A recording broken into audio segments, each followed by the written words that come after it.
Hello everyone, आप सभी लोगों का स्वागत है टीचिंग परीक्षा के आज के इस वीडियो में, जिसके अंदर में फ्रेंड्स हम लोग अब हमारे जो एक स्पेशल सीरीज है उसको एक कदम आगे बढ़ाएंगे।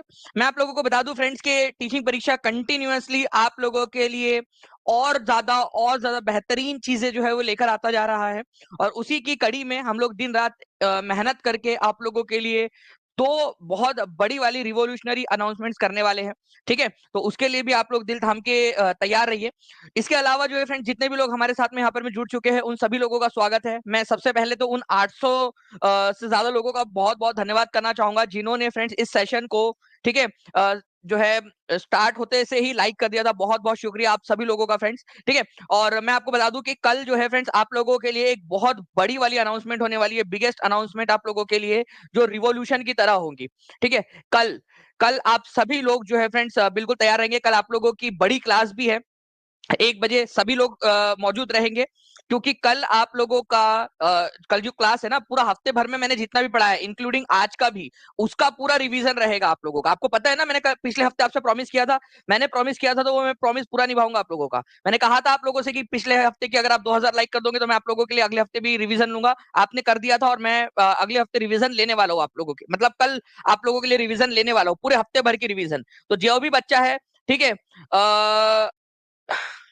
ओके, तो जितने भी बच्चे हैं जो पढ़े नहीं अब तक पूरे हफ्ते भर का, नए बच्चे जुड़े हुए, प्लीज एक हफ्ते भर का पूरा जो है वो रिवाइज कर लिएगा। ठीक है, चैनल को सब्सक्राइब कर लेना आप लोग, बेल आइकन दबा देना, सेशन को लाइक कर दीजिए ताकि आप लोगों को नोटिफिकेशन जो है टाइम टू टाइम मिलते रहे। ठीक है, क्योंकि ये बहुत ज्यादा जरूरी है फ्रेंड। इससे क्या होगा कि आपको टाइम टू टाइम सारी चीजें पता चलती रहेंगी। चलिए पहले क्वेश्चन की तरफ में हम लोग आगे बढ़ते हैं फ्रेंड्स। देखिए एनसीईआरटी का क्वेश्चन और आप लोगों की टीआरई का पीवाईक्यू, टीआरई में पूछा गया प्रश्न आप लोगों का। ठीक है, और इंपॉर्टेंट है क्योंकि ये क्वेश्चन बहुत सारे एग्जाम्स में आ चुका है।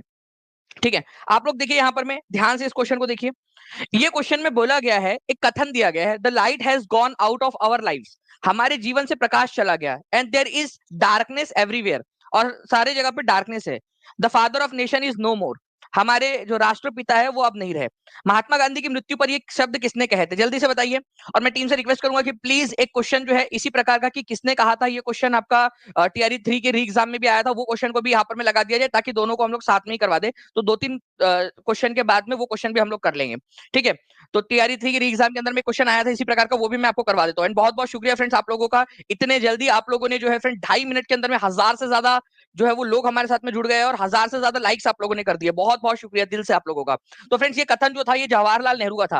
प्रूफ के साथ दिखाता हूं आप लोगों को। आप लोग देखिए फ्रेंड्स, ये एनसीईआरटी है आप लोगों की, एनसीईआरटी ओरिजिनल एनसीईआरटी। और आप लोग यहाँ पर में देख सकते हो कि आजादी के कितने महीने के अंदर अंदर में, मैं आप लोगों के लिए थोड़ा सा जूम कर देता हूँ। ठीक है, इसको आई होप फिर आप लोग यहाँ पर में बेहतर तरीके से इसको समझ भी पाओगे अगर ये जूम हो जाए हमारा।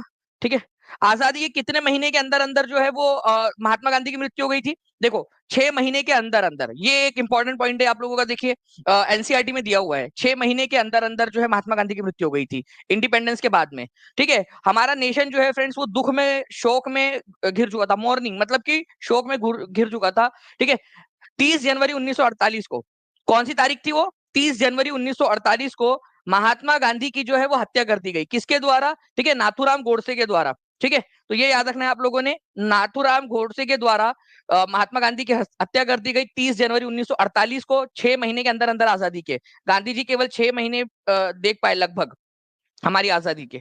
ठीक है, उसके बाद में जो है फ्रेंड्स आप लोगों से बात करूं मैं यहाँ पर में, ठीक है, तो एक ऑल इंडिया रेडियो पर उसी दिन रात में जो पंडित जवाहरलाल नेहरू थे उस समय के प्रधानमंत्री, फ्रेंड्स एंड कॉमरेड्स, ठीक है, साथियों और सेनानियों, the light has gone out of our lives, हमारे जीवन से प्रकाश जा चुका है। ठीक है, और हर तरफ अंधेरा है। अवर बिलोव्ड लीडर, हमारे father of nation is no more, ये किसने कहा था, ये कहा था फ्रेंड्स पंडित जवाहरलाल नेहरू ने। और ये एनसीईआरटी की लाइन है, ये एनसीईआरटी का स्क्रीनशॉट है आप लोगों का, इसीलिए इंपॉर्टेंट हो जाता है। और वहीं से आप लोगों के एग्जाम में क्वेश्चन भी पूछा गया, आप लोग देख सकते हो यहाँ पर में। ठीक है, एनसीईआरटी आधारित प्रश्न आप लोगों का मैंने आपको दिखा दिया है। ठीक है, तो ये इसका याद रखेंगे आप लोग, पंडित जवाहरलाल नेहरू ने ये लाइन कही थी, बहुत सारे बार आ चुका है ये क्वेश्चन। नाउ फ्रेंड्स आप लोग देखिए यहाँ पर एक क्वेश्चन और है, इसको इंपॉर्टेंट मार्क करेंगे। देखिए आप लोगों को पता है फ्रेंड्स कि जब भी मैं इंपॉर्टेंट बोल देता हूँ तो कुछ ना कुछ उसके पीछे कारण होता है, कुछ अनुभव होते हैं, इसी वजह से आप लोगों को बता रहा हूँ। ठीक है, तो आप लोगों को बताना है इस क्वेश्चन का आंसर क्या होगा। ठीक है, 1200 के करीब बच्चे जुड़ चुके हैं फ्रेंड्स, 4.5 मिनट के अंदर में 1150 के करीब लाइक्स आपने कर दिए, बहुत बहुत शुक्रिया। ऐसे ही फ्रेंड्स आप लोग करते रहेंगे, ठीक है, तो मुझे भी बहुत ज्यादा खुशी होगी कि बच्चे जो है वो उसको रिस्पॉन्ड कर रहे हैं, जो भी हम मेहनत कर रहे हैं। तो धरातल से भूगर्भ की ओर जाने पर, मतलब कि आप लोग अभी जमीन पर खड़े हो, जमीन से नीचे की तरफ में आप जा रहे हो, तो हर कितने जो है फ्रेंड्स यहाँ पर में गहराई के ऊपर में आप लोगों को जो है तापमान बढ़ता हुआ दिखेगा, और कितना तापमान बढ़ता हुआ दिखेगा, ठीक है। तो पृथ्वी की धरातल से जो है केंद्र की तरफ आप जाते हो, नीचे की तरफ में जाते हो फ्रेंड्स, तो जो नॉर्मली टेम्परेचर है, हर 32 मीटर के ऊपर में 1 डिग्री सेल्सियस का तापमान आप लोगों का बढ़ता है, ठीक है। और ये प्रक्रिया कहां तक होती है? 8 किलोमीटर तक आप लोगों की होती है नीचे में, ठीक है। ओके, तो 8 किलोमीटर नीचे तक जाने तक जो है क्या होता है आप लोगों का, ठीक है, हर 32 मीटर नीचे जब आप जाओगे तो 1 डिग्री टेम्परेचर जो है आप लोगों का क्या होगा फ्रेंड्स, ठीक है, वृद्धि आप लोगों को देखने के लिए मिलेंगी, ठीक है। 1 डिग्री तापमान जो है वो आप लोगों का बढ़ जाता है हर 32 डिग्री गहराई के 32 मीटर गहराई में जाने के कारण, ठीक है। तो ये भी एक इंपॉर्टेंट पॉइंट है आप लोगों का। एक पॉइंट आप लोगों का बनता है, ऐसा ही एक पॉइंट एक और बनता है आप लोगों का, कितने मीटर ऊंचाई पर जाने पर 1 डिग्री सेल्सियस तापमान कम हो जाता है आपका? ये भी क्वेश्चन आप लोगों का बनता है, ठीक है। औसतन कितना मीटर ऊंचाई पर जाने पर आप लोगों का, तो वो भी मैं आप लोगों को बता देता हूं। तो 2 पॉइंट आप लोगों के बन जाएंगे, ठीक है। ध्यान रखना, आप लोग यहां नहीं लिखते, बट इधर साइड में लिख देते, ताकि आप लोगों के पास में ये अवेलेबल भी रहे, क्योंकि आपको पता है कि आपकी TRE 4 की कोर्स के अंदर में ये सारी की सारी PPTs भी अवेलेबल हो जाती है, तो वहां पर में ये अवेलेबल रहना चाहिए आप लोगों को, लिखा जो लिख रहा हूं मैं, ठीक है। तो आप लोगों ने अभी क्या सीखा? आपने सीखा कि हर 32 मीटर गहराई में जाने पर आपका 1 डिग्री सेल्सियस तापमान जो है वो बढ़ जाता है। और ये कब तक की प्रक्रिया है? 8 किलोमीटर तक की। ये भी थोड़ा सा अलग से याद रख लेना उसको, ओके। उसके बाद में जो है फ्रेंड्स, हर 165 मीटर ऊंचाई पर जाने पर आप लोगों का 1 डिग्री सेल्सियस तापमान जो है वो कम हो जाता है। क्या हो जाता है? कम हो जाता है। ये याद रखना है आप लोगों ने, ओके। ये भी एक इंपॉर्टेंट वाला पॉइंट है आप लोगों का, तो प्लीज ये भी पॉइंट याद रख लिया। हो सकता है कि मैं कल जो रिवीजन क्लास लेने वाला हूं आप लोगों की, संडे के दिन कल क्या 1 बजे, ठीक है, लाइव क्लास रहेंगी, पोल के साथ रहेंगी। आपने देखना है कि कितना आप लोगों ने सही किया है, ठीक है। तो ये वाला क्वेश्चन हो सकता है मैं कल आप लोगों से पूछ लूं, ठीक है। चलिए, ओके। चलिए, तो ये एक इंपॉर्टेंट वाला पॉइंट है आप लोगों का फ्रेंड्स, इंपॉर्टेंट, एग्जाम के अंदर में पूछ सकते हैं आप लोगों से, ठीक है। चलिए, तो हर 32 मीटर की गहराई में जाने पर 1 डिग्री सेल्सियस तापमान कम होगा, आप लोगों का ये याद रखेंगे। इंपॉर्टेंट वाला क्वेश्चन, एनसीईआरटी बेस्ड क्वेश्चन आप लोगों का, जिसको जो कि आपके यूपी टीजीटी पीजीटी के एग्जाम्स के अंदर में, ठीक है, DSSB के अंदर में, आपका जो है बीपीएससी के अंदर में, ठीक है, पूछा जा चुका क्वेश्चन। निम्नलिखित में से कौन सा गवर्नर जनरल था, ठीक है, वो कौन सा गवर्नर जनरल था जिसने कहा था, ठीक है, कि बहादुर शाह जफर जो है वो अंतिम मुगल सम्राट होंगे, उनके बाद में कोई भी मुगल सम्राट नहीं होगा, उनकी जब मृत्यु हो जाएंगी तो उनके वंशज जो है वो शासक नहीं कहलाएंगे, वो केवल प्रिंस कहलाएंगे, शासक की उपाधि नहीं दी जाएगी उनको, ठीक है। तो देखिए, दो लोग हुए थे फ्रेंड्स, एक था आपका लॉर्ड विलियम बेंटिक, उसने कहा था कि जब बहादुर शाह जफर की मृत्यु हो जाएगी, ठीक है, जब चचा मर जाएंगे, तो उनके बाद में उनके परिवार को लाल किले से बाहर निकाल दिया जाएगा, कहीं और रखा जाएगा, लाल किले पर अंग्रेज कब्जा कर लेंगे। ये कहा था लॉर्ड विलियम बेंटिक ने। फिर आया लॉर्ड कैनिंग, लॉर्ड कैनिंग ने उससे भी एक कदम आगे बढ़कर बात कही। उसने कहा कि जब चचा मर जाएंगे, बहादुर शाह जफर मर जाएंगे, तो उनके बाद में किसी भी उनके बच्चे को हम बादशाह नहीं मानेंगे, ठीक है, लाल किले से तो बाहर निकालेंगे ही निकालेंगे, वो तो लॉर्ड विलियम बेंटिक पहले ही बोल चुका था।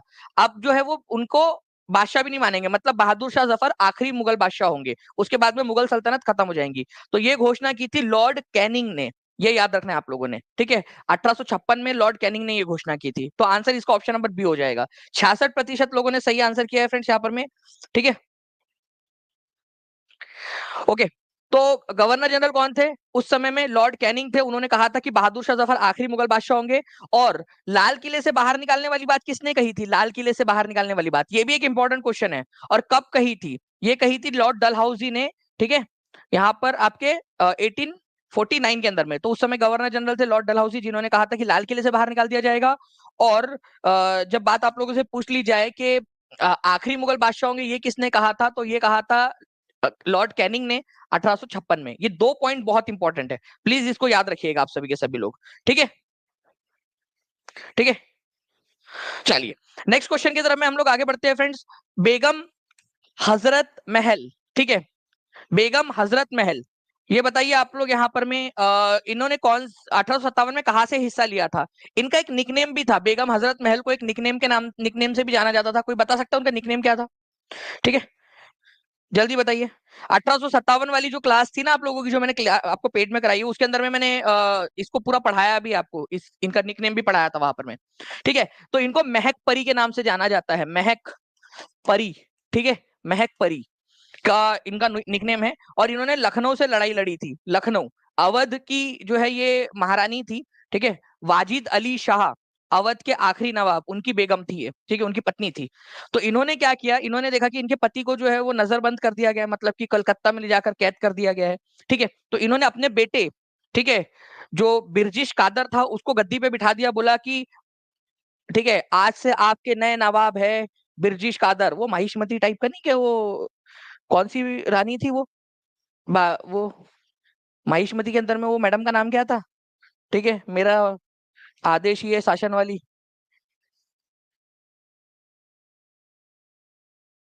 वो जो मैडम थी ना, उस टाइप की थी ये भी। ठीक है, ये खुद शासन कर रही थी अपने बेटे को, जो है वहां पर में रुद्रमा नहीं था यार उसका नाम। ठीक है, शिवगामी देवी, देवदासी कौन? ठीक है, शिवगामी देवी, ठीक है, शिवगामी देवी टाइप की। ठीक है, अपने बेटे को उन्होंने क्या किया, अपने 12 साल का बच्चा था उनका, बिरजिश कादर। ठीक है, बिरजिश कादर, बिरजिश, ठीक है, बिरजिश कादर नाम था उसका, उसको नवाब घोषित कर दिया और उसके बिहाफ पे खुद जो है शासन चलाने लगी। तो लखनऊ से लड़ रही थी ये, और वो लड़का क्या करेगा, वो छोटा सा बच्चा। ठीक है, चलिए, शिवगामी देवी टाइप की।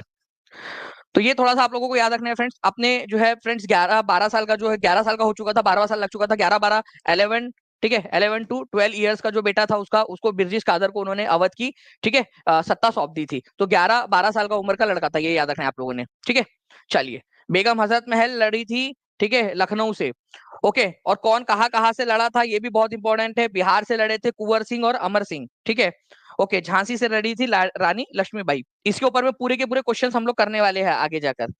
ओके, नाउ फ्रेंड्स, एक इंपॉर्टेंट वाला क्वेश्चन आप लोगों का, ठीक है, इसको बताइए इसका आंसर क्या होगा।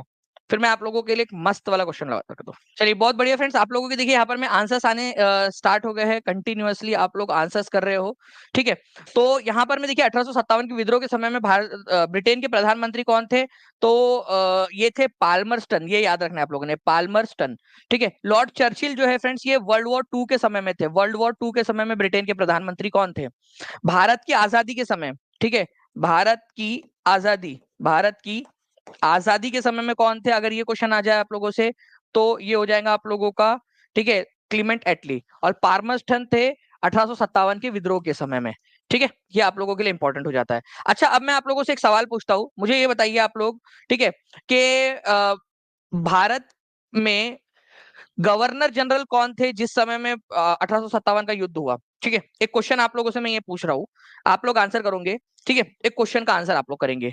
1857 का जो क्रांति हुई थी या युद्ध हुआ था, उस समय में भारत के, ठीक है, गवर्नर जनरल ऑफ इंडिया कौन थे? ठीक है, गवर्नर जनरल ऑफ इंडिया कौन थे, ये आप लोगों को आंसर करना है। बढ़िया, लेकिन आप लोग आंसर कर दीजिएगा। ठीक है, चलिए जल्दी जल्दी से, 1400 के करीब करीब बच्चों ने आंसर यहाँ पर मैं लाइक भी कर दिया है फ्रेंड्स। ठीक है, 1385 लाइक्स हो चुके हैं। जल्दी जल्दी से सेशन को लाइक एंड शेयर भी करते रहेंगे आप सभी लोग। ओके, नेक्स्ट क्वेश्चन की तरफ मैं आगे बढ़ने से पहले फ्रेंड्स, एक छोटा सा पॉइंट है, बस मैं आप लोगों को बताना चाहूंगा। सुभाष चंद्र बोस के ऊपर में अक्सर क्वेश्चन पूछा जा रहा है। ठीक है, क्या मैं आप लोगों से फ्रेंड्स कंटिन्यूअसली कल जो है 4-5 क्वेश्चन जो भी सुभाष चंद्र बोस के ऊपर में पूछे गए, सारे के सारे करवा दूं आप लोगों को? क्योंकि आपने देखा होगा हर एक टीआरई में अब तक जो है 4 बार हो गया टीआरई, अगर मैं री एग्जाम, एक लीक वाला और एक मैं आपको इसका पकड़ लूं, तो उसमें सभी के अंदर में कहीं ना कहीं आपको सुभाष चंद्र बोस देखने के लिए मिलते हैं। ठीक है, तो सुभाष चंद्र बोस के बारे में आपको ये याद रखना है कि उन्होंने 2 बार, ये वैसे मैंने इंडियन नेशनल कांग्रेस वाली जो क्लास है आप लोगों की टीचिंग परीक्षा के टीआरई 4 के ऐप के अंदर में, उसमें पूरा आपको कराया है, पूरा का पूरा इंडियन नेशनल कांग्रेस के सारे सेशंस करवाए हैं। उसी में से एक मैं आपको बता देता हूँ, सुभाष चंद्र बोस की अध्यक्षता जो है उन्होंने 1938 के अंदर में हरिपुरा में की थी। ठीक है, हरिपुरा के अंदर में। और सुभाष चंद्र बोस ने कहा था कि भाई रोमन लिपि का इस्तेमाल किया जाना चाहिए, एबीसीडी का इस्तेमाल किया जाना चाहिए हिंदी में लिखने के लिए। ठीक है, मतलब कि मैं ये जैसे नेहरू लिखूं, नेहरू के तहत, तो ऐसा लिखना चाहिए मैंने, नेहरू, ठीक है, नेहरू के तहत, तहत, ऐसा ऐसा लिखना चाहिए। मतलब ये देवनागरी की जगह पे हमने रोमन लिपि का इस्तेमाल करना चाहिए। ठीक है, इंग्लिश अल्फाबेट्स का इस्तेमाल करना चाहिए, ऐसा इन्होंने अध्यक्ष भाषण में कहा था। ठीक है, इसके अलावा जो है फ्रेंड्स, नेहरू उन्होंने लीडरशिप में राष्ट्रीय योजना समिति का भी गठन करवाया था। मतलब नेहरू और सुभाष चंद्र बोस बहुत अच्छे दोस्त थे, ठीक है। उसके बाद में 1939 आता है, यहाँ पर में पूरी की पूरी भसड़ मची। अब जो भी नए बच्चे हैं वो समझो, आप लोग ये भसड़ को समझो, ठीक है। क्या हुआ कि सुभाष चंद्र बोस जो है वो वापस से अध्यक्ष बनना चाहते थे, बट गांधी जी ने बोला कि नहीं, मैं नहीं बनने दूंगा, फिर से क्यों बनोगे तुम, ठीक है, दूसरों को भी मौका दो। तो गांधी जी के विरोध के कारण जो है उनको इस्तीफा देना पड़ा। अब देखो क्या हुआ था, ध्यान से समझना। गांधी जी बोले कि भाई मैं जो है ना इनको तो बनने नहीं दूंगा, मतलब कोई और बने। गांधी जी ने क्या किया, एक अपना उम्मीदवार खड़ा किया जिसका नाम था पट्टाभी सीतारामैया। ये बहुत ही इंपॉर्टेंट वाला क्वेश्चन है। ये क्वेश्चन बनता है एग्जाम के अंदर में कि 1939 में त्रिपुरी सेशन में, जो कि मध्य प्रदेश में होता, त्रिपुरा नहीं है ये, त्रिपुरी है। पट्टाभी सीतारामैया जो है वो खड़े हुए थे। कौन खड़ा हुआ था गांधी जी के बिहाफ में? गांधी जी का समर्थित उम्मीदवार कौन था? पट्टाभी सीतारामैया, सुभाष चंद्र बोस के खिलाफ, ठीक है। लेकिन जीता कौन? फिर भी सुभाष चंद्र बोस जीत गए। अब गांधी जी जो है वो त्रिपुरी सेशन में गई नहीं, वो रूठी सासू माँ, वो शिवगामी देवी टाइप का। शिवगामी देवी को फिर से लेकर आते हैं अपन। बाहुबली देखिए आप लोगों ने, उसमें क्या हुआ था, शिवगामी देवी जो है वो देवसेना के गोद भराई की रस्म में गई, ठीक है। यहाँ तो गांधी जी आई नहीं, ठीक है। वो लड़का नहीं होता कि मान लो कि आपने जो है, आपने और आपके पति ने जो है वो बिना मर्जी से शादी कर ली, ठीक है। तो वो सासू माँ थोड़े दिन नहीं के नाराज रहती, आपकी पहला पहला बच्चा हो रहा है, तो वो आती नहीं है, किसी को भिजवा देती है नाम के लिए बस, ठीक है। ननद को भिजवा देंगी या किसी को भिजवा देंगी, ठीक है, वो लेकर शगुन लेकर। तो वैसे ही गांधी जी आए भी नहीं इसके अंदर में, बोले कि यार मेरे मना करने के बाद में भी यार बोस तू खड़ा हो गया यार, ये यही दोस्ती, यही तुम्हारा प्यार, ठीक है। तो उन्होंने किसको भेजा था, ये क्वेश्चन बनता है एग्जाम के अंदर में, वेरी इंपॉर्टेंट। गांधी जी के, ठीक है, उन्होंने नहीं जाने का फैसला लिया, इसमें भाग नहीं लेने का फैसला लिया, और उन्होंने अपने प्रतिनिधि के तौर पे किसको भेजा था? चलो सभी लोग लिखेंगे जल्दी जल्दी से, ठीक है। बोले कि मैं नहीं आऊंगा करके, ठीक है। मेरी बात नहीं सुन रहे ना तुम लोग, मैं नहीं आता। तो बताओ गांधी जी ने किसको भेजा था अपने बिहाफ पर? ये बहुत इंपॉर्टेंट क्वेश्चन है। गोविंद वल्लभ पंत को भेजा था उन्होंने, ठीक है, त्रिपुरी सेशन में। फिर क्या हुआ, सुभाष चंद्र बोस को आया गुस्सा, यार ये क्या बात हो गई, ठीक है। एक तो तुम आए भी नहीं इधर में सेशन के अंदर में, तुमने गोविंद वल्लभ पंत को भेज दिया, तुमने मेरे खिलाफ उम्मीदवार उतार दिया, तुम लोग मेरे को जो है ट्रोलिंग कर रहे हो यहाँ पर में, ठीक है। अगर उस समय में यूट्यूब होता तो तुम लोग जो है वो तो सुभाष चंद्र बोस हाय हाय के नारे लगा देते। कुछ लोग पहले सुभाष चंद्र बोस की जय बोलते, और उसके बाद में कुछ भी गलत होता तो सुभाष चंद्र बोस हाय हाय, मतलब इतने देर के अंदर में तो वो भी नहीं पलटता यार, सिक्का भी इतनी स्पीड में टॉस करने पे नहीं पलटता जितनी स्पीड में बच्चों के कमेंट जो है वो पलट जाते हैं, ठीक है। तो एक आप लोग भी उसी समय उन्हीं को ट्रोल कर रहे होते, ठीक है, सुभाष चंद्र बोस को। तो सुभाष चंद्र बोस को आया गुस्सा, उन्होंने बोला एक काम करो, अध्यक्षता की लो तुम पिपुड़ी बनाओ अपने पास में रखो, मैं चला। उन्होंने इस्तीफा दे दिया त्रिपुरी सेशन के अंदर में, ठीक है। तो उन्होंने, ठीक है, इस्तीफा दे दिया, और उन्होंने बनाया एक नई पार्टी। उसका नाम मुझे बताइए जल्दी से, उन्होंने किस पार्टी का गठन किया? अब ये यहाँ पर में एक नया क्वेश्चन बन गया आप लोगों का, ठीक है।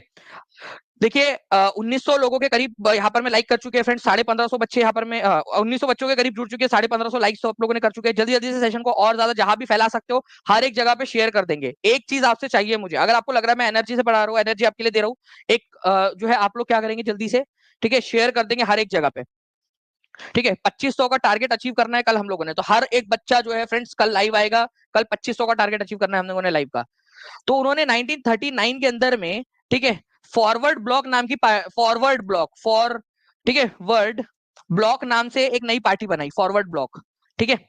इसका पहला अधिवेशन कहा हुआ था ये बता दीजिए, ये भी मैंने आप लोगों को फ्रेंड्स करवाया हुआ है अधिवेशन, ठीक है। पहला अधिवेशन इसका कहां पर में हुआ था? फर्स्ट वाला अधिवेशन, ठीक है, क्लास के अंदर में मैंने करवाया है, आप लोगों को हर एक चीज बताया है।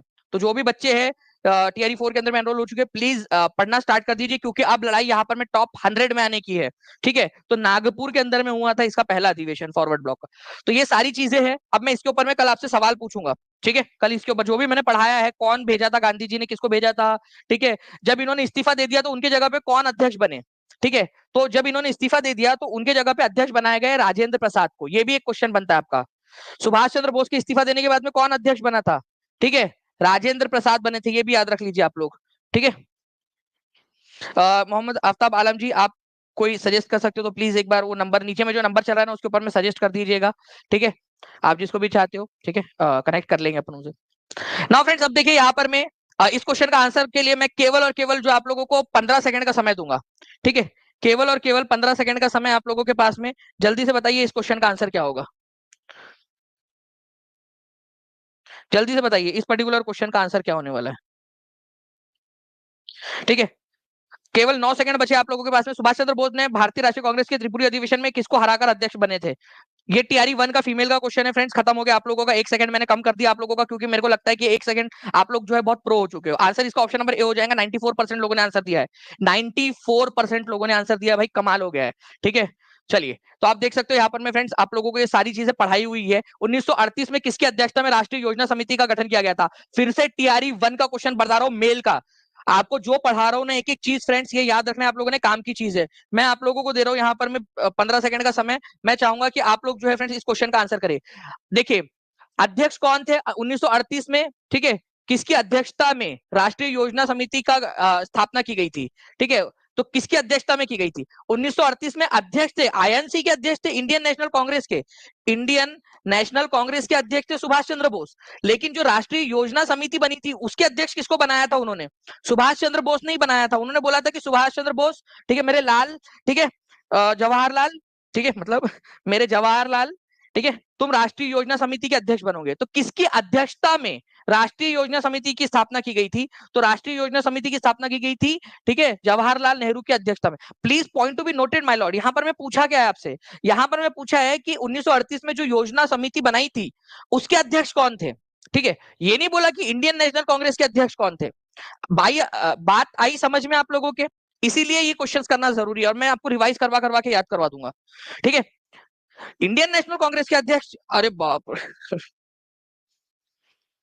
ठीक है, तो इंडियन नेशनल कांग्रेस के जो अध्यक्ष थे वो थे सुभाष चंद्र बोस। लेकिन राष्ट्रीय योजना समिति जो बनाई गई थी, ठीक है, उस समय अध्यक्ष थे जवाहरलाल, उसके अध्यक्ष थे जवाहरलाल नेहरू उस समिति के। यही तो सवाल आपसे पूछा गया, तो सी इज द आंसर। ठीक है, देखिए यहाँ पर में 1938 में कांग्रेस जो है उन्होंने क्या किया था, जब सुभाष चंद्र बोस अध्यक्ष थे तो नेहरू के चेयरमैनशिप के अंदर में, ठीक है, ये यहाँ पर में उन्होंने नेशनल प्लानिंग कमेटी का गठन किया था।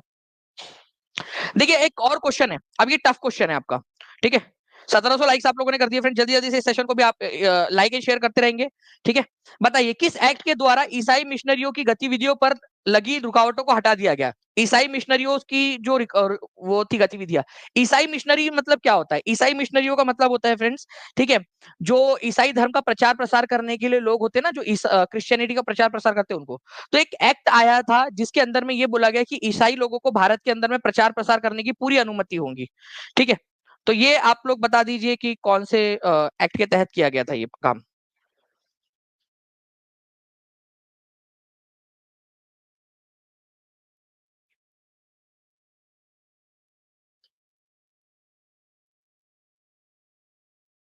चलिए, अब देखिए फ्रेंड्स, आप लोगों को चैलेंज इस क्वेश्चन का आंसर है ऑप्शन नंबर ई। मैंने आपसे कहा था कि ये थोड़ा सा टफ क्वेश्चन है, लेकिन फ्रेंड्स अगले बार जो है ये आ सकता है आप लोगों का। ठीक है, ये किया गया था चार्टर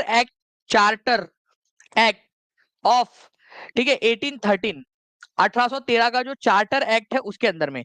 इसी वजह से आप लोगों को जो ये क्लास है ना आप लोगों की, ठीक है, जिसके अंदर में आपको जो एक्ट है, जो अलग अलग कानून है जो पढ़ाया है आप लोगों को, ठीक है, वो आप लोगों को करना जरूरी है। जो कानूनों को दो पार्ट में पढ़ाया है मैंने आप लोगों को। ठीक है, आप लोगों को जो है जी बिल्कुल सौमित सिंह जी, आप सिलेक्शन के साथ रैंक भी लाना है। ठीक है, एक के अंदर में मैंने आप लोगों को जो है आपके 1857 के पहले के कानून पढ़ाए हैं, और एक के बाद मैंने एक लेक्चर में मैंने आपको 1858 के बाद के कानून पढ़ाया है। तो उसके अंदर में, ठीक है, तो चार्टर एक्ट के अंदर में ये किया गया था कि क्रिश्चियन मिशनरीज को अलाउ कर दिया गया था। ठीक है, तो ई इसका आंसर हो जाएगा। ब्रिटिश व्यापारियों को, ठीक है, 1813 के चार्टर अधिनियम के तहत लाइसेंस प्रणाली के तहत भारत में व्यापार करने की अनुमति दी गई। ठीक है, और इसके अलावा जो है फ्रेंड्स यहाँ पर में जो है ये बोला गया कि एक अन्य जो विशेषता थी, मिशनरियों को जो भारत आने और धार्मिक धर्मांतरण में शामिल होने की अनुमति दी गई थी यहाँ पर में। मतलब कि जो ईसाई धर्म का प्रचार प्रसार है उसको अनुमति दे दी गई, उनके ऊपर में जो थी वो हटा दी गई। ठीक है, इसी एक्ट के तहत। ये भी याद रखेंगे आप सभी लोग। ओके, ये देखिए एक क्वेश्चन था D triple S B TGT में आया हुआ। ठीक है, अब देखिए ये क्वेश्चन का आंसर आप लोग बताओ अभी।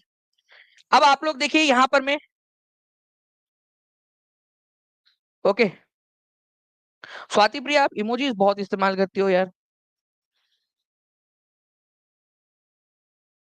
ठीक है। ये मोहम्मद जीशान जो है ये फूफा जी टाइप के लोग हैं। ये क्या बोल रहे हैं सुमित को कि अब जैसे सुमित ने यहाँ लिखा कि अब सिलेक्शन ही नहीं रैंक भी लेकर आना है, तो ये मोहम्मद जीशान जो है ये इनके घर की परवरिश कुछ इस तरीके से हुई है कि देखो तुम तो कर नहीं सकते तो क्या करो, दूसरों के जाके टांग अड़ाओ, दूसरों को डिमोटिवेट करो। जैसे कोई बच्चा सुमित जो है वो मेहनत कर रहा है बच्चा, ठीक है, वो अपने मोटिवेटेड है, वो और लोगों को मोटिवेट कर रहा है कि और करना है, ठीक है। तो जीशान आया यहाँ पर मैं, ठीक है, जैसे कि उसके संस्कार है कि भाई मेरे को ना टांग अड़ानी है, क्या करूं क्या करूं क्या करूं, कैसे डिमोटिवेट करूं सबको। एक काम करता हूँ, एक कमेंट देखता हूँ सुमित को कि सुमित एक काम कर, तू पहले सिलेक्शन तो ले ले, रैंक के बारे में बाद में सोचना, ठीक है। मतलब वो तो खुद का तो खुद तो डूबेगा ही, ठीक है, दूसरों को भी डुबाएगा, ठीक है। तो इस प्रकार के लोग हैं। तो जिशान जाके बता देना घर पे कि तुमने मतलब अपनी जो परंपरा है, प्रतिष्ठा है तुम्हारी, ठीक है, जो सिखाया गया होगा तुमको उसका प्रदर्शन तुम करके आए हो करके, मतलब प्राउड फील करेंगे ना वो भी कि तुम करके आए हो करके अपने प्रदर्शन, 10-12 लोगों को तुम डिमोटिवेट करके आए हो, ठीक है। तो इसका बताना तुमने उनको घर पे जाके, मतलब वो they will be proud on you भाई, ठीक है, they will be proud on you, ठीक है।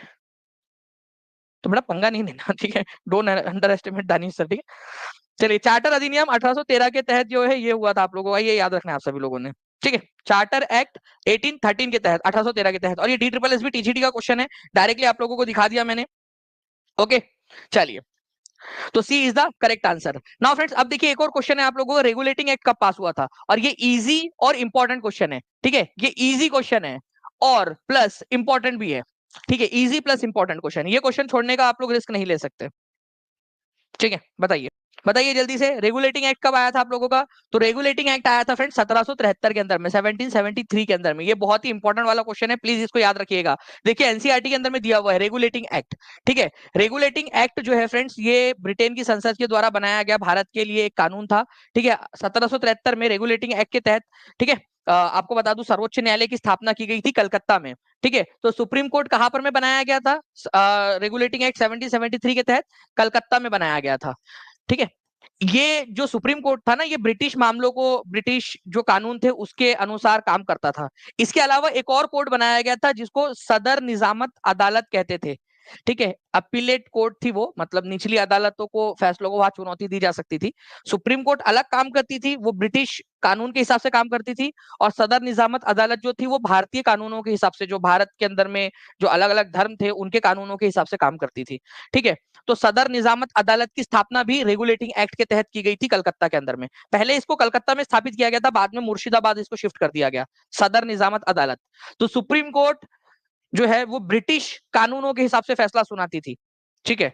और जो सदर निजामत अदालत थी वो भारतीय लोगों के लिए थी और भारतीय कानूनों के हिसाब से फैसला सुनाती थी, ठीक है। तो दोनों अलग अलग है, इंटरफेयर नहीं करती थी दोनों एक दूसरे के मामले में, ठीक है। दोनों अपने मामले में बड़ी बड़ी कोर्ट थी, सुप्रीम कोर्ट ब्रिटिश कानून के लिए सबसे बड़ी कोर्ट, और भारतीय जो लोगों के धार्मिक मामले है, क्रिमिनल मामले है वगैरह, ठीक है, तो उसके लिए सबसे बड़ी कोर्ट सदर निजामत अदालत थी, वो भी कलकत्ता में की गई थी, ठीक है।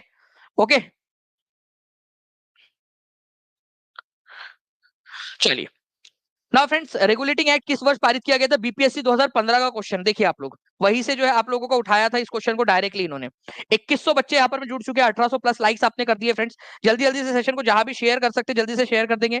मैं आप लोगों से एक रिक्वेस्ट करूंगा फ्रेंड्स की आप लोगों को अगर लग रहा है कि यार आपके लिए मेहनत की जा रही है, आप लोगों को कुछ मिल रहा है, तो एक बार शेयर जरूर कर दो, हर एक जगह पे, टेलीग्राम पे, फेसबुक पे, इंस्टाग्राम पे, अपने दोस्तों को शेयर कर दो, अपने व्हाट्सएप के इस पे लगा दीजिए आप लोग स्टेटस के ऊपर में, ठीक है।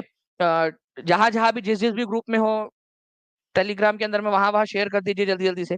तो रेगुलेटिंग एक्ट जो है आप लोगों का आंसर होगा, और अब आंसर दिया है 94% लोगों ने, ठीक है। तो आप देखिए आप लोगों की प्रैक्टिस होती जा रही है अभी। नाउ एक और क्वेश्चन, ठीक है। वर्ष 1773 में ब्रिटिश संसद द्वारा मुख्य रूप से बंगाल में ईस्ट इंडिया कंपनी के क्षेत्रों को नियंत्रित करने के लिए कौन सा अधिनियम पारित किया गया था। गवर्नमेंट ऑफ इंडिया एक्ट था वो, इंडियन काउंसिल एक्ट था, चार्टर एक्ट था, या रेगुलेटिंग एक्ट था। अरे जो 1773 में आया था वो क्या था आपका, ठीक है, बताइए जल्दी जल्दी से। कल आपकी बहुत बड़ी वाली क्लास है, ये याद रखना है आप सभी लोगों ने फ्रेंड्स, ठीक है। कल की जो क्लास रहेगी उसके अंदर में मैं पूरा हफ्ते भर का रिवीजन कराऊंगा। तो revision is the key to success, ये याद रखेंगे आप लोग, रिवीजन करना है आप लोगों ने, ठीक है। रिवीजन बहुत ज्यादा जरूरी है। तो रिवीजन के लिए कल सभी बच्चे आ जाएंगे, और 2500 लाइक्स का टारगेट है हमारा, लाइव का टारगेट है हमारा कल का, तो सभी लोग जल्दी जल्दी से आ जाना। 1 बजे स्टार्ट होती है। तो रेगुलेटिंग एक्ट था, रेगुलेटिंग एक्ट ऑफ 1773, ठीक है। नाउ राज्यसभा का कार्यकाल क्या है, अब इस क्वेश्चन का आंसर हर एक बच्चा करेगा जल्दी जल्दी से, बताइए। 1 बजे डॉट, 1 बजे कल, ठीक है, बताइए जल्दी से। ओके। काउंसिल ऑफ स्टेट का मतलब ही क्या होता है? राज्यसभा। ये भी याद रखना है, कई बार होता है कि हिंदी में भी काउंसिल ऑफ स्टेट ही लिख के आ जाता है। तो काउंसिल ऑफ स्टेट का कार्यकाल कितना होता है? राज्यसभा का कार्यकाल। तो राज्यसभा का जो कार्यकाल है फ्रेंड्स, ये याद रखेंगे आप सभी लोग, ठीक है। ये होता है आप लोगों का, ठीक है, उपयुक्त में से कोई नहीं। क्यों? क्योंकि राज्यसभा का कोई कार्यकाल नहीं होता, राज्यसभा के सदस्यों का कार्यकाल होता है। जितने भी लोगों ने 6 वर्ष लगाया है उनका गलत है, जो आंसर ई लगा रहे हैं वो लोग सही है। देखिए, राज्यसभा का कितना कार्यकाल होता है, तो राज्यसभा जो है फ्रेंड्स, यहाँ पर मैं आंसर आप लोगों का होगा, यहाँ पर मैं ऑप्शन नंबर सी, ठीक है, ये एक स्थायी सदन है, इट्स अ परमानेंट चेंबर, ठीक है, सी इसका आंसर होगा, क्योंकि यहाँ पर मैं परमानेंट दिया हुआ है, क्योंकि ये लगातार चलता रहता है, कभी भी ये खत्म नहीं होता। हर 2 साल में क्या होता है, इसके पुराने मेंबर रिटायर होते हैं और उनके जगह पे नए आ जाते हैं, ठीक है, सी आंसर होगा। ओके, चलिए, अब आप लोगों को आवाज आ रही होगी फ्रेंड्स, यहाँ पर मैं देखिए कि परमानेंट जो चेंबर है आप लोगों का, ठीक है, ये परमानेंट चेंबर है, मतलब एक स्थायी सदन है जो कंटिन्यूअस चलता रहता है, इसमें कभी भी जो है वो आप लोगों को डिसकंटिन्यूटी नहीं मिलेंगी, ठीक है। 1952 में बना था, तब से लेकर अब तक लगातार निरंतर वही वाला सदन चल रहा है। हर 2 साल के अंदर में, ठीक है, 2/3 सदस्य रिटायर होते हैं और उनकी जगह पे नए वाले आ जाते हैं। तो राज्यसभा के मेंबर का कार्यकाल, जो सदस्य, उनका कार्यकाल 6 साल का है, लेकिन राज्यसभा का कोई कार्यकाल नहीं होता है, ठीक है। राज्यसभा के सदस्यों का कार्यकाल 6 वर्ष का होता है, ये याद रखना है आप लोगों ने, ठीक है। भारतीय उच्चतम न्यायालय अस्तित्व में कब आया? अब ध्यान से समझिए आप सभी लोग, ये कौन सा वाला बात हो रही है? भारतीय उच्च न्यायालय, supreme court of India, not that supreme court that was established in 1773 इन कोलकाता, ठीक है। यहाँ पर मैं बात हो रही है, इंडिया लगा हुआ है, मतलब सुप्रीम कोर्ट जो हमारा वाला है ना, उसकी बात हो रही है आप लोगों की।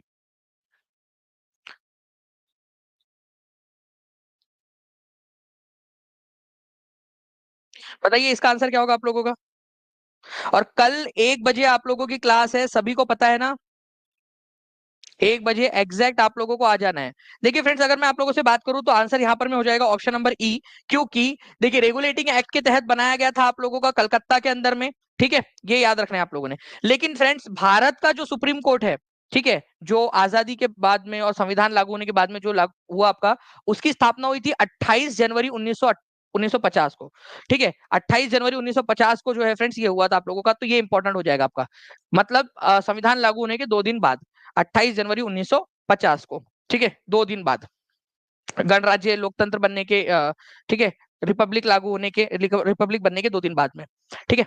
तो सुप्रीम कोर्ट, आज जो सुप्रीम कोर्ट आप देखते हो ना, वो कब बना था? वो बना था आपका 28 जनवरी 1950 को, ठीक है। तो सुप्रीम कोर्ट ऑफ इंडिया आया था अस्तित्व के अंदर में। आप लोग तारीख लिख देंगे जल्दी से, क्योंकि ये क्वेश्चन डायरेक्टली आप लोगों से पूछा जा सकता है, ठीक है। पीआरटी के अंदर में भी, जीएस के अंदर में पूछ सकते हैं, हो सकता है 6 to 8 में पूछ ले, 9 10th में पूछ ले, 11 12 में पूछ ले, कहीं पे भी पूछ सकते हैं, या सब्जेक्ट में पूछ ले आप लोगों से, कहीं पे भी, ठीक है। एच जे कार्निया इसके पहले चीफ जस्टिस थे, एच जे कार्निया, ठीक है। अभी 50वें नंबर के चीफ जस्टिस कौन है? 50th नंबर के, बता सकते हो आप लोग? 50वें नंबर के चीफ जस्टिस कौन है अभी हमारे फिलहाल में? निम्नलिखित में से कौन सा संवर्ती सूची में शामिल है? देखिए, हमारे भारत के संविधान के अंदर में जो 7th जो हमारी जो है ना सूची है, 7वें नंबर की अनुसूची, उसमें 3 हिस्सों में काम को बांटा गया है, ठीक है, 3 हिस्सों के अंदर में। उनमें से पहली सूची है यूनियन, मतलब केंद्र सरकार के काम, दूसरी वाली है राज्य सूची, राज्य सरकार के काम, और तीसरी सूची है संवर्ती सूची, कॉन्करेंट लिस्ट, जिसमें दोनों कानून बना सकते हैं, केंद्र सरकार और राज्य सरकार।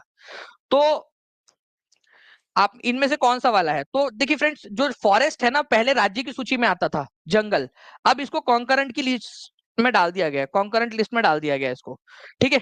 तो ए आप लोगों का जो है फ्रेंड्स, ये हो जाएगा आपका कॉन्करेंट लिस्ट के अंदर में। पहले ये आपका राज्य की सूची में हुआ करता था। तो आप देखिए, यूनियन लिस्ट, ठीक है, स्टेट लिस्ट और कॉन्करेंट लिस्ट। कॉन्करेंट लिस्ट का कंसेप्ट हमने कौन से देश से उधार लिया है, ये भी पूछा जा सकता है, कौन सा देश है जिससे उधार लिया है हम लोगों ने कॉन्करेंट लिस्ट का कंसेप्ट, ठीक है, पूछ सकते हैं, ये क्वेश्चन डायरेक्टली बनेगा आप लोगों का। 2200 के करीब लोग देख रहे हैं फ्रेंड्स, 1958 लाइक्स भी हो चुके हैं, ठीक है। तो फॉरेस्ट और एजुकेशन पहले ये स्टेट लिस्ट में आते थे। कौन सा संविधान संशोधन था जिसके जरिए इसमें डाला गया? एक और क्वेश्चन, एक नंबर और जोड़ लीजिए आप लोग आपके हिस्से में, ठीक है। कौन सा संविधान संशोधन था जिसके जरिए किया गया? तो 2 एक्स्ट्रा पॉइंट बता रहा हूं मैं आपको। कॉन्करेंट लिस्ट जो है आपकी ऑस्ट्रेलिया से ली गई है, ऑस्ट्रेलिया से, ठीक है। और उसके बाद में यहां पर में आप लोगों ने याद रखना है, ठीक है, वो था 42वां, ठीक है, आपका 42nd कॉन्स्टिट्यूशनल अमेंडमेंट एक्ट, ठीक है, 1976, जिसके तहत स्टेट लिस्ट से निकालकर उसको कॉन्करेंट में डाल दिया गया, दोनों को, एजुकेशन और फॉरेस्ट दोनों को। तो ये भी आप लोगों के लिए इंपॉर्टेंट पॉइंट बन जाता है, ठीक है।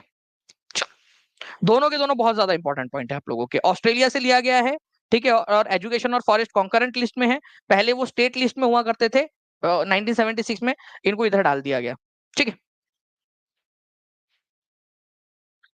नाउ फ्रेंड्स, एक और क्वेश्चन आप लोगों का, मौलिक कर्तव्यों को किस समिति की सिफारिश पर संविधान में जोड़ा गया और कौन से संविधान संशोधन से जोड़ा गया ये भी बता देंगे। मौलिक कर्तव्य, फंडामेंटल ड्यूटीज।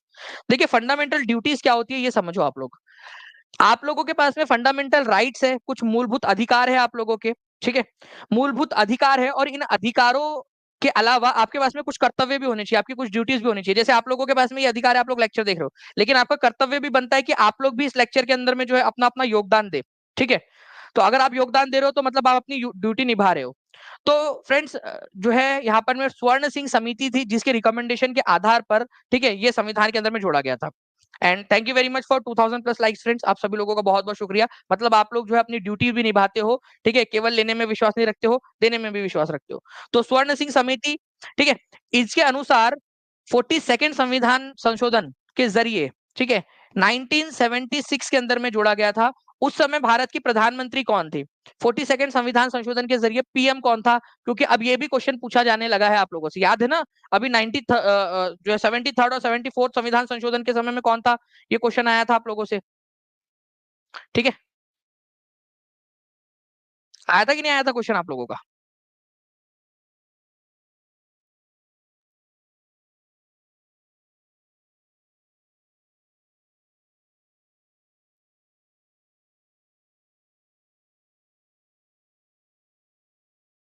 चलिए, तो ये आप लोगों ने आंसर कर दिया है फ्रेंड्स। अब मैंने जो नेक्स्ट क्वेश्चन की तरफ मैं आप लोगों को लेके चल रहा हूँ, वो भी आप लोगों के लिए बहुत ही बढ़िया क्वेश्चन है, ठीक है।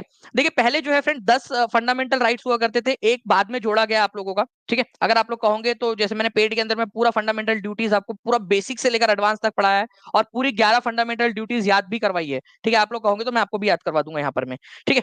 तो 42nd कॉन्स्टिट्यूशनल अमेंडमेंट एक्ट 1976 के अंदर में आया था।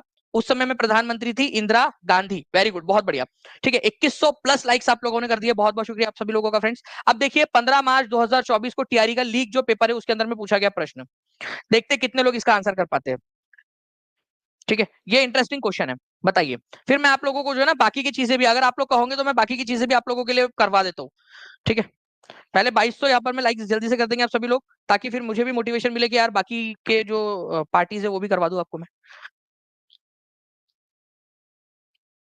लेकिन एक शर्त है कि अगर मैं कराऊंगा तो फिर कल टेस्ट में क्वेश्चन भी पूछूंगा इसके ऊपर में, आपको तैयार होकर आना पड़ेगा। मतलब गर्ल्स, मैं तैयार होके मतलब लिटरली मेकअप वुकअप करके आने के लिए नहीं बोल रहा, तैयार होके मतलब इसकी तैयारी करके आना पड़ेगा, ठीक है। चलिए, तो राष्ट्रीय जनता दल अगर हम लोग बात करें फ्रेंड्स, इसकी स्थापना कब हुई थी? तो राष्ट्रीय जनता दल की स्थापना हुई थी 1997 के अंदर में, ठीक है। राष्ट्रीय जनता दल, तो यहाँ पर मैं आपका आंसर ऑप्शन बस ये हो जाएगा, पार्टी राष्ट्रीय जनता दल जो है ये पार्टी की स्थापना 1997 के अंदर में हुई थी लालू प्रसाद यादव के द्वारा, ठीक है। चलिए, अब देखिए फ्रेंड्स, आपको पता है कि 6 जो है आप लोगों की क्या है, नेशनल पार्टीज है। तो राष्ट्रीय पार्टी, नेशनल पार्टीज की संख्या कितनी है ये आप लोगों को बताना है, ठीक है। तो राष्ट्रीय पार्टीज की संख्या कितनी है? तो 6 है। ये बहुत क्वेश्चन है आप लोगों का, ठीक है, ओके। 6 है इसका नंबर, ये एक इंपॉर्टेंट पॉइंट आप लोगों का बनता है। एक नंबर यहाँ पर में आप लोगों को मिल सकता है फ्रेंड्स, एक नंबर मिल सकता है। कुल राष्ट्रीय दल कितने हैं? 6 है। कौन कौन से हैं? भारतीय राष्ट्रीय कांग्रेस, भारतीय जनता दल, बहुजन Samaj Party, Bharatiya Communist Party, National People's Party, Aam Aadmi party, ठीक है। कितने लोग चाहते हैं इनके बारे में मैं बता दूं आप लोगों को? अगर मैं बताऊंगा तो आप लोगों को कंट्रीब्यूट करना है मेरे साथ साथ में, ठीक है। चलिए, मेरे साथ साथ में बताइए, भारतीय राष्ट्रीय कांग्रेस की स्थापना कब हुई थी? सभी लोग जल्दी जल्दी से एक एक करके बता दे, 1 2 3 4 आंसर करते जाएंगे आप लोग। 1885 के अंदर में, ठीक है। भारतीय जनता पार्टी, ठीक है, बीजेपी की स्थापना कब हुई थी? बीजेपी की स्थापना हुई थी आप लोगों की फ्रेंड्स 1980 के अंदर में। ये अपने आप में एक नंबर का क्वेश्चन आप लोगों से पूछा जा चुका है, ठीक है। अब बात आती है बीएसपी की, ये भी क्वेश्चन आ चुका है। 1984 में हुई थी बीएसपी की स्थापना, भारतीय, ठीक है, बहुजन समाज पार्टी जो है उसकी स्थापना हुई थी 1984 के अंदर में। अब देखिए फ्रेंड्स, ये है आप लोगों की एक हुई थी communist party of India, communist party of India, इसकी स्थापना हुई थी 1925 में, ठीक है। उससे टूटकर बनी आप लोगों की कम्युनिस्ट पार्टी, ठीक है, भारतीय कम्युनिस्ट पार्टी मार्क्सवादी, CPIM बोलते हैं उसको, और उसकी स्थापना हुई थी आप लोगों की, ठीक है, 1964 के अंदर में। ये अपने आप में एक इंपॉर्टेंट क्वेश्चन है, कब हुई थी? 1964 के अंदर में हुई थी, ठीक है, 64 में, ठीक है, 1964 के अंदर में, इस तरीके से, ठीक है। तो कम्युनिस्ट पार्टी ऑफ इंडिया मार्क्सवादी, एम की स्थापना 1964 में। ये क्वेश्चन बनता है, देखिए आप लोगों को डायरेक्टली जो है ना आपके एग्जाम में आने वाला एक नंबर बढ़ा के आपका सिलेक्शन वाली क्लास है आप लोगों की डायरेक्टली, ठीक है। एक है नेशनल पीपल्स पार्टी आप लोगों की, NPP, ठीक है, नेशनल पीपल्स पार्टी, इसकी स्थापना कब हुई थी अगर ये क्वेश्चन आ जाए तो 2013 के अंदर में हुई थी। और आम आदमी पार्टी की स्थापना हुई थी 2012 के अंदर में। तो ये एटलीस्ट इतना आप लोगों ने याद करना है, बाकी का मैं और भी आप लोगों को याद करवा दूंगा, ठीक है, अगर आप लोग कहोगे, ठीक है। जितने भी पार्टी से आप लोगों की, समाजवादी पार्टी की स्थापना कब हुई थी और ये सारी की सारी, ठीक है। अब एक क्वेश्चन आपसे बन सकता है, जनता दल की स्थापना कब हुई थी? जनता दल यूनाइटेड, JDU की स्थापना, ये भी तो अभी अभी बिहार के अंदर में है ना, ठीक है। तो जनता दल यूनाइटेड की स्थापना हुई थी 2003 के अंदर में, ठीक है, ये याद रखेंगे आप लोग। जनता दल यूनाइटेड की स्थापना हुई थी 2003 के अंदर में, ठीक है। एक और है आपका समाजवादी पार्टी, समाजवादी पार्टी की स्थापना मुलायम सिंह के द्वारा 1992 में की गई थी, ठीक है। ऑल इंडिया तृणमूल कांग्रेस, ममता बनर्जी, ठीक है, दीदी, ओके, तो इसकी स्थापना हुई थी 1998 के अंदर में। तो ये भी पॉइंट्स है आप लोगों के, प्लीज इसको याद रख लीजिएगा आप लोग, अगर आप लोग चाहते हो कि इसको करवा दिया जाए आप लोगों का, तो मैं कल इसके ऊपर में बेस्ट क्वेश्चंस आपसे पूछूंगा, ठीक है। और जैसे कि आप लोगों ने मुझसे प्रॉमिस किया था, ठीक है, मैंने आपसे ले लिया था प्रॉमिस, मतलब, ठीक है, कि अगर 2200 लाइक्स आप लोगों ने कर दिए तो कल मैं आप लोगों से जरूर इसके बारे में पूछूंगा। तो आप लोगों ने जो है फ्रेंड 2200 प्लस लाइक्स यहाँ पर में कर दिए, बहुत बहुत शुक्रिया आप लोगों का, ठीक है। तो मैं आप लोगों को जो है इसके ऊपर में कल कल इसके ऊपर में भी सवाल पूछूंगा, जितने भी क्वेश्चंस बन सकते हैं आप लोगों के इसके ऊपर में भी, ठीक है। चलिए आगे बढ़ते हैं हम लोग यहाँ पर में फ्रेंड्स। अब इस क्वेश्चन का आंसर हर एक बच्चा जल्दी जल्दी से करेगा, ठीक है, जल्दी जल्दी से बताइए आप सभी लोग। भारतीय जनता पार्टी की स्थापना कब हुई थी? TRE 2 का प्रश्न है ये, जल्दी जल्दी से हर एक बच्चा जल्दी से आंसर करेगा। भारतीय जनता पार्टी की स्थापना हुई थी 1980 के अंदर में, ठीक है। 87% लोगों ने आंसर सही दिया है, ठीक है। उसके बाद में जो है फ्रेंड्स, भारतीय कम्युनिस्ट पार्टी मार्क्सवादी, ठीक है, communist party of India Marxist, ये हमारी नेशनल पार्टी है, राष्ट्रीय स्तर की पार्टी है, इसका गठन कब हुआ था ये भी बता देंगे आप लोग। एक बार शेयर भी कर दो यार, जितने लोग देख रहे हैं जहां भी शेयर कर सकते शेयर करते रहेंगे।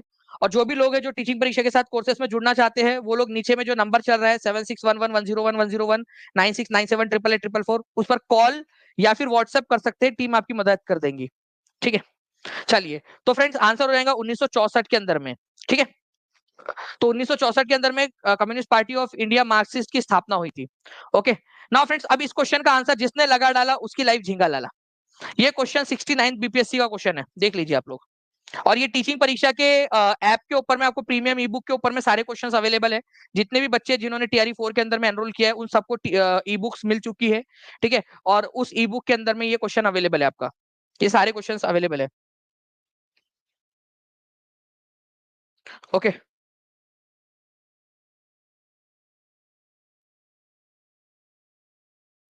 देखिए, तो भारतीय कम्युनिस्ट पार्टी की अगर हम लोग बात करेंगे यहाँ पर में, ओके, मार्क्सवादी, उससे पहले आप लोगों को ये समझना है भारतीय कम्युनिस्ट पार्टी की स्थापना कब हुई थी। तो भारतीय कम्युनिस्ट पार्टी की स्थापना हुई थी 1925 के अंदर में, ठीक है। और भारतीय कम्युनिस्ट पार्टी मार्क्सवादी जो कि नेशनल पार्टी आपकी, उसकी स्थापना हुई थी 1964 के अंदर में, ठीक है। तो एक ही जोड़ी लगेंगी 1 के साथ, बी की जोड़ी लगेंगी 3 के साथ, 1 3 1 3 एक ही जगह पे दिया हुआ है आप लोगों का, 1 3। बहुजन समाज पार्टी आपको डायरेक्टली याद है 1984 के अंदर में हुई थी। और all India Trinamool Congress, AITMC, अभी बताया आपको, ममता दीदी वाली, 1998 के अंदर में, ठीक है।